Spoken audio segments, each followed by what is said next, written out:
जो परमेश्वर को ग्रहण करते हैं उन्हें परमेश्वर की प्रतिज्ञा के अनुसार उनकी संतान बनने का अनुग्रहमयी और अद्भुत अधिकार दिया जाएगा। यही कारण है कि परमेश्वर एक विधि प्रदान करते हैं जिसके माध्यम से हम दृढ़ता से परमेश्वर पर विश्वास कर सकते हैं और उन्हें पूरी तरह से ग्रहण कर सकते हैं। आइए यूहन्ना अध्याय 6 आयत 53 पर एक नजर डालें। यीशु ने उनसे कहा, मैं तुमसे सच सच कहता हूं कि जब तक तुम मनुष्य के पुत्र का मांस न खाओ और उसका लहू न पियो, तुम में जीवन नहीं। जो मेरा मांस खाता और मेरा लहू पीता है, अनंत जीवन उसी का है और मैं उसे अंतिम दिन फिर जिला उठाऊंगा, क्योंकि मेरा मांस वास्तव में खाने की वस्तु है और मेरा लहू वास्तव में पीने की वस्तु है। जो मेरा मांस खाता और मेरा लहू पीता है वह मुझ में स्थिर बना रहता है और मैं उसमें। इसका मतलब है कि उन्होंने परमेश्वर को ग्रहण किया है। आप परमेश्वर को केवल यह कहकर मैं परमेश्वर पर विश्वास करता हूं, इसीलिए मैं परमेश्वर की संतान हूं, अपने आप से परमेश्वर को ग्रहण नहीं कर सकते। परमेश्वर ने हमें बड़े विस्तार से बताया है कि उन्हें कैसे ग्रहण कर सकते हैं। हमारे अंदर अवश्य ही मसीह का मांस और लहू होना चाहिए। तब वह तरीका क्या है जिससे परमेश्वर ने हमें अपने मांस और लहू को हम में होने की अनुमति दी है? जब आप मत्ती अध्याय 26 आयत 17 पढ़ते हैं, यह कहता है, अख़मीरी रोटी के पर्व के पहले दिन चेले यीशु के पास आकर पूछने लगे, तू कहां चाहता है कि हम तेरे लिए फसह खाने की तैयारी करें? उसने कहा, नगर में अमुक व्यक्ति के पास जाकर उससे कहो, गुरु कहता है कि मेरा समय निकट है, मैं अपने चेलों के साथ तेरे यहां पर्व मनाऊंगा।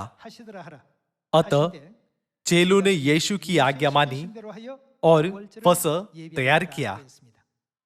यीशु ने क्यों अपने चेलों को फसह मनाने का आदेश दिया? आइए आयत 26 पर चले।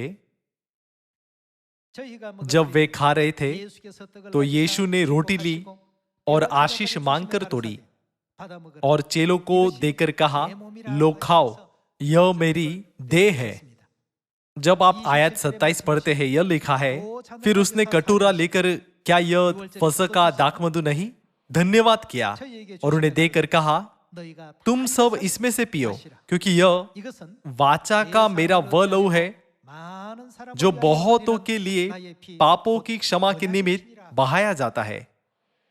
यीशु ने अपना मांस और लहू फसह की रोटी और दाखमधु के द्वारा प्रदान किया, और जो कोई उनका मांस खाता और उनका लहू पीता है, यूहन्ना अध्याय 6 आयत 54 के अनुसार उसके पास अनंत जीवन है। दूसरे शब्दों में, जो परमेश्वर को ग्रहण करते हैं और जिनमें परमेश्वर है, वे अनंत जीवन की आशीष प्राप्त करेंगे। मत्ती अध्याय 26 के अनुसार परमेश्वर ने फसह के दाखमधु में विशेष अर्थ रखा है। लहू जिसे मसीह ने बहुतों की पापों की क्षमा के निमित्त बहाया, वह फसह के दाखमधु में निहित है। इसीलिए जो परमेश्वर को ग्रहण करते या परमेश्वर के उनमें होने का दावा प्राप्त करते हैं, उन्हें फसह की सच्चाई में रहने वाले लोग होना चाहिए। परमेश्वर ने फसह में परमेश्वर को ग्रहण करने की सभी प्रतिज्ञाओं और आशीषों को रखा है। इसलिए केवल चर्च में जाना इस बात की गारंटी नहीं देता कि आपने परमेश्वर को ग्रहण कर लिया है। परमेश्वर को पूरी तरह ग्रहण करने के लिए परमेश्वर ने एक नियम और प्रक्रिया को स्थापित किया है, जिसके द्वारा हम उन्हें ग्रहण कर सकते हैं। उस नियम का पालन किए बिना हम नहीं कह सकते कि हम में परमेश्वर है। हमने परमेश्वर को ग्रहण कर लिया है। इसके द्वारा मैं आज के उपदेश को समाप्त करना चाहूंगा। आपका बहुत बहुत धन्यवाद।